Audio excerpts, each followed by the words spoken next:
नमस्कार साथियों, स्वागत है आपका हमारे YouTube चैनल SSC गुरु आंसर पर।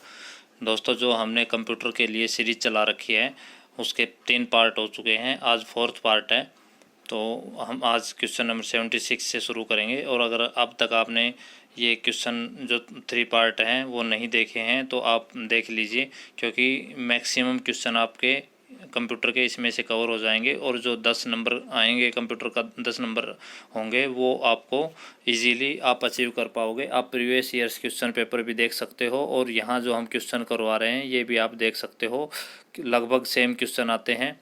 तो आप अगर ये सीरीज़ पूरी देख लेते हो, पूरी सीरीज़ तक आप जुड़े रहते हो हमारे चैनल से, तो आपको बहुत ज़्यादा पॉसिबिलिटी है कि आपके 10 में से 10 नंबर आप हासिल कर पाओ। और ये 10 नंबर बहुत ज़्यादा मायने रखेंगे, क्योंकि जैसे हमने पिछले वीडियोज़ में भी आपको बताया है कि बाकी जो सब्जेक्ट हैं वो सभी तैयार कर लेते हैं, लेकिन कंप्यूटर में कहाँ से क्या तैयार करें, क्योंकि 10 नंबर का है और 10 नंबर के लिए पढ़ना बहुत ज़्यादा होता है। तो ये सिलेक्टेड पोर्शन है और वेरी इंपॉर्टेंट पोर्शन है।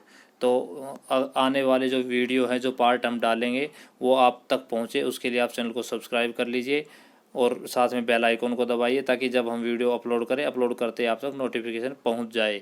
और अपने साथियों को भी सब्सक्राइब करवाइए, साथ में ये वीडियो अपने साथियों को भी शेयर कीजिए जो आपके साथ तैयारी कर रहे हैं उनके लिए भी। तो दोस्तों, ज़्यादा समय ख़राब ना करते हुए हम शुरू करते हैं। क्वेश्चन नंबर 76, निम्नलिखित में से कंप्यूटर एनिमेशन सॉफ्टवेयर है। Option A Flash, B Maya, C 3ds Max और डी उपरोक्त सभी। तो दोस्तों, जो ये फ्लैश, माया और 3ds मैक्स है, ये सभी एनिमेशन सॉफ्टवेयर हैं। अब क्वेश्चन नंबर 77, बढ़ती भंडारण क्षमता के अनुसार भंडारण माध्यम का सही क्रम है।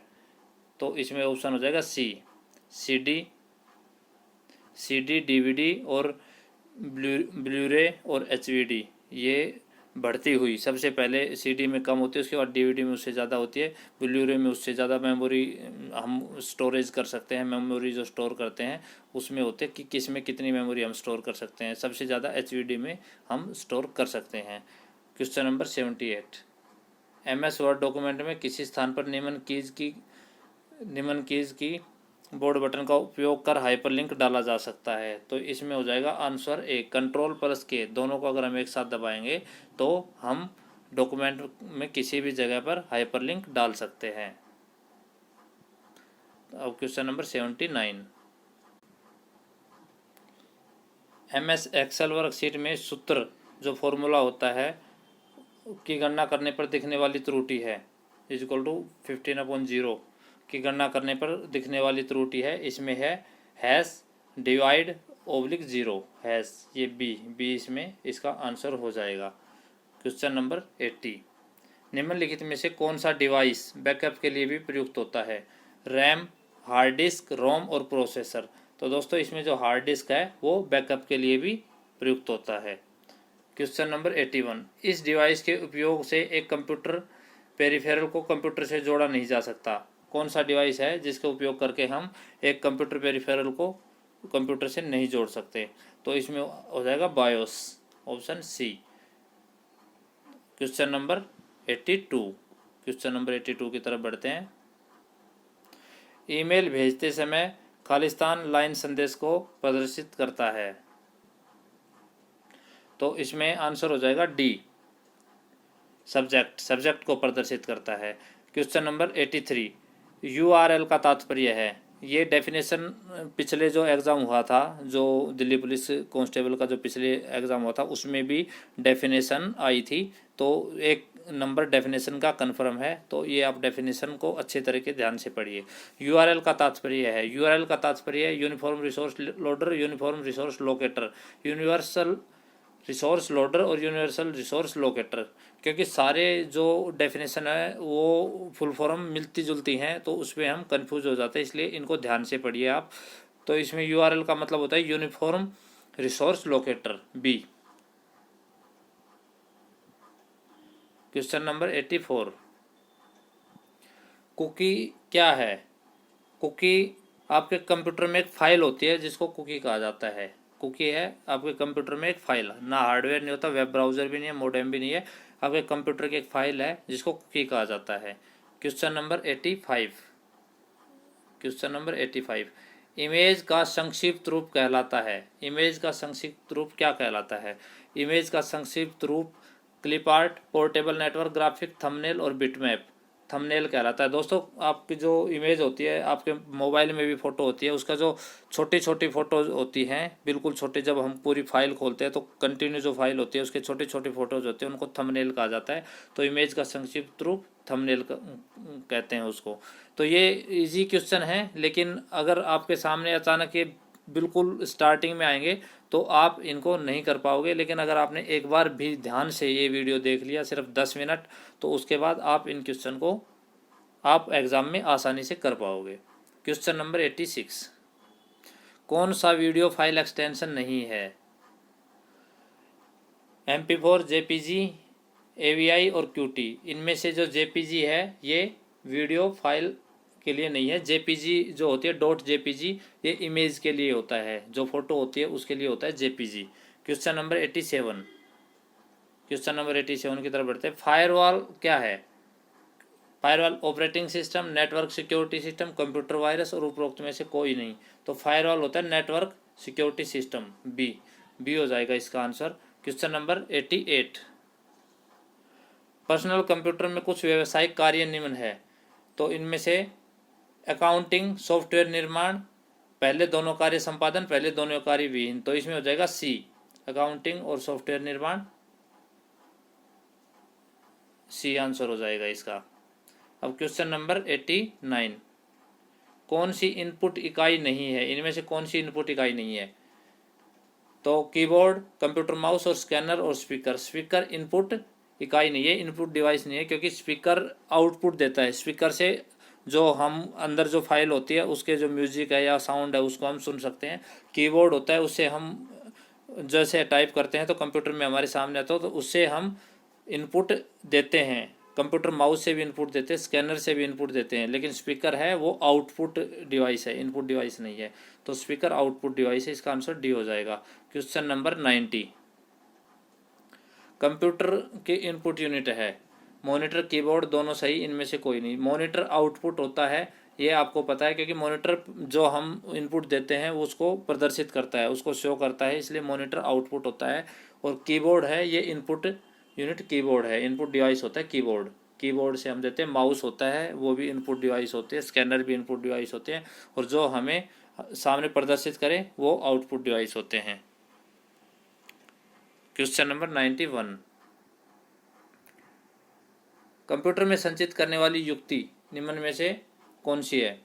तो स्टोरेज डिवाइस, कंप्यूटर में स्टोर करने की युक्ति कौन सी है? तो इसमें डिस्क ड्राइव, टैप ड्राइव, उपयुक्त दोनों सही और दोनों गलत। तो डिस्क ड्राइव और टैप ड्राइव है, दोनों सही है, दोनों स्टोरेज डिवाइस है। क्वेश्चन नंबर 92, निम्नलिखित इनपुट के लिए प्रयुक्त की जाने वाली युक्ति है, यानी निम्नलिखित इनपुट के लिए उपयुक्त करने के लिए डिवाइस कौन सा है? Hand held terminal, bar code recognition और OMR, OCR, MICR और उपयुक्त में से सभी। तो ये सभी जो होते हैं, हैंड हेल्ड टर्मिनल और बार कोड रिकॉग्निशन और OMR, OCR, MICR, ये सभी इनपुट के लिए यूज़ करने वाले डिवाइस है, ये सारे इनपुट के लिए यूज़ किए जाते हैं।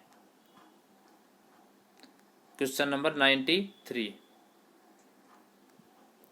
कंप्यूटर रीड राइट मेमोरी के लिए सही है। इस मेमोरी में प्रयोगकर्ता अपने प्रोग्राम को कुछ देर के लिए स्टोर कर सकते हैं, इसे रैम कहते हैं। यह कंप्यूटर की बेसिक मेमोरी भी है। और ऑप्शन डी है उपयुक्त, तीनों सही है। तो दोस्तों इनमें से जो ऊपर तीनों दिए गए हैं वो तीनों के तीनों सही है। इसमें कुछ देर के लिए हम स्टोर भी कर सकते हैं और इसे रैम भी कहा जाता है। रीड राइट जो मेमोरी होती है, रीड भी करते हैं उसको, राइट भी कर सकते हैं, तो उसको रैम बोलते हैं। रैम की फुल फॉर्म होती है रैंडम एक्सेस मेमोरी। और एक होती है रोम, ROM, रोम। रोम होता है रीड ओनली मेमोरी, इसमें सिर्फ रीड कर सकते हैं, इसमें रीड एंड राइट दोनों कर सकते हैं। और ये कंप्यूटर की बेसिक मेमोरी भी रैम ही है। तो अब अगले क्वेश्चन की तरफ बढ़ते हैं। स्टैटिक रैम खालिस्तान के लिए सही है। स्टैटिक रैम में संचित किए गए आंकड़े स्थिर रहते हैं, इसे रोम कहते हैं। उपयुक्त दोनों सही है, दोनों सही नहीं है। तो सी स्टैटिक रैम कहते हैं, जो दोनों सही है, क्योंकि जो रोम होता है रीड ओनली मेमोरी, उसको हम सिर्फ पढ़ सकते हैं, उसको एडिट नहीं कर सकते, उसको राइट नहीं कर सकते, तो इसमें इसको रोम कहते हैं। तो उसको हम चेंज नहीं कर सकते, इसलिए स्टैटिक रैम में संचित किए गए आंकड़े स्थिर रहते हैं, उनको चेंज नहीं कर सकते और इसे रोम कहते हैं। तो दोनों सही है। क्वेश्चन नंबर 95, कंप्यूटर वायरस के लिए सही है। कंप्यूटर वायरस के लिए सही है। यह कंप्यूटर को अपने तरीके से निर्देशित कर सकता है। ये प्रोग्राम किसी सामान्य कंप्यूटर के साथ जुड़ जाते हैं। दोनों सही है, दोनों गलत हैं। तो दोस्तों दोनों सही हैं। इसमें जो कंप्यूटर वायरस है उनमें से उसके लिए, कंप्यूटर वायरस के लिए निम्न में से कौन सी बात सही है, ये क्वेश्चन है। तो यह कंप्यूटर को अपने तरीके से निर्देशित कर सकता है। अगर कंप्यूटर में वायरस आ जाता है तो वो कंप्यूटर को अपने हिसाब से हैंडल करता है, अपने तरीके से चलाता है। ये प्रोग्राम किसी सामान्य कंप्यूटर के साथ जुड़ जाते हैं, तो जो वायरस है वो किसी भी सामान्य कंप्यूटर के साथ जुड़ जाएंगे। तो इसमें दोनों सही है। क्वेश्चन नंबर 96, वायरस के प्रकार है। वायरस कितने प्रकार के होते हैं? बूट सेक्टर और फाइल सेक्टर। तो दोनों प्रकार के होते हैं वायरस, बूट सेक्टर और फाइल सेक्टर दोनों प्रकार के होते हैं। जब उपयोगकर्ता कंप्यूटर से माउस के द्वारा भी सूचना का आदान प्रदान करता है तो इसे कहते हैं। Option a character user interface, graphical user interface, data संचार और सुगम संचार। तो इसमें हो जाएगा बी हो जाएगा, ग्राफिकल यूजर इंटरफेस। तो इसको ग्राफिकल यूजर इंटरफेस कहा जाता है। क्वेश्चन नंबर 98, फैक्स मशीन क्या है? Input device, output device, input output device, उपयुक्त सभी। तो फैक्स जो मशीन होती है वो इनपुट और आउटपुट डिवाइस दोनों होती है, क्योंकि उससे हम इनपुट भी दे सकते हैं और वो आउटपुट भी निकालती है। उसमें कोई फाइल हम डाल भी सकते हैं और कोई फाइल का प्रिंट आउट भी उससे निकाल सकते हैं। तो फैक्स मशीन है, इनपुट आउटपुट दोनों तरह की डिवाइस होती है। क्वेश्चन नंबर 99, ध्वनि रिकॉर्ड करने में उपयोग किया जाने वाला डिवाइस है। इस ध्वनि तरंगों को ऑडियो संकेत में कन्वर्ट करते हैं। तो ध्वनि को रिकॉर्ड करने के लिए माइक्रोफोन होता है। माइक्रो प्रोसेसर भी नहीं होता, कुंजी पटल नहीं होता। कुंजी पटल यानी कीबोर्ड, हिंदी में थोड़ा सा अजीब सा लगता है। कुंजी पटल यानी कीबोर्ड होता है। तो इसमें ध्वनि को रिकॉर्ड करने के लिए उपयोग किया जाने वाले इनमें से कौन सा डिवाइस है? माइक्रोफोन होता है, उससे हम किसी की भी साउंड को रिकॉर्ड कर सकते हैं। अब क्वेश्चन नंबर 100 यानी आज का लास्ट क्वेश्चन। क्वेश्चन नंबर 100 है कि जो नीचे डिवाइस दिए गए हैं, ऑप्शन जो दिए गए हैं, उनमें से कंप्यूटर पर जानकारी प्रस्तुत करने में सक्षम है। तो कौन सा डिवाइस कंप्यूटर पर जानकारी प्रस्तुत करने में सक्षम है? Option A input, option B output, C input output, D इनमें से कोई नहीं। तो जो आउटपुट होता है, जो कोई भी आउटपुट होता है वो कंप्यूटर पर प्रदर्शित करता है। इनपुट से हम अपनी कमांड देते हैं, कुछ भी अगर हम कमांड दे रहे हैं तो वो इनपुट से देते हैं। और आउटपुट होता है जो हमारे सामने प्रदर्शित हो रहा है। जैसे हमने पहले एक क्वेश्चन में ये चीज़ आपको बताई थी कि वो आउटपुट होता है जो हम कमांड देते हैं और वो अगर हमारे सामने प्रदर्शित हो रहा है, तो जो प्रदर्शित हो रहा है या कुछ प्रिंट निकाल रहे हैं वो सभी आउटपुट में आते हैं। और जो हम कमांड दे रहे हैं उसको हम, जिससे कमांड दे रहे हैं उसको हम इनपुट डिवाइस बोलते हैं। तो जो प्रदर्शित कर उसको आउटपुट बोलेंगे। तो आंसर हो जाएगा बी। तो ये आज के 25 क्वेश्चन थे। अगले वीडियो में फिर हम 25 क्वेश्चन लेकर हाजिर होंगे। तो ये जो हर रोज़ के सिर्फ 25 क्वेश्चन है, ये 10 मिनट आपकी ज़िंदगी को बदल सकते हैं दोस्तों। तो हमारे से जुड़े रहने के लिए चैनल को सब्सक्राइब जरूर कर लीजिए और साथ में वीडियो को शेयर कीजिए, अपने साथियों से चैनल को सब्सक्राइब करवाइए ताकि आपके साथ उनका भी सहयोग हो उसके। अभी के लिए सिर्फ इतना ही। धन्यवाद दोस्तों।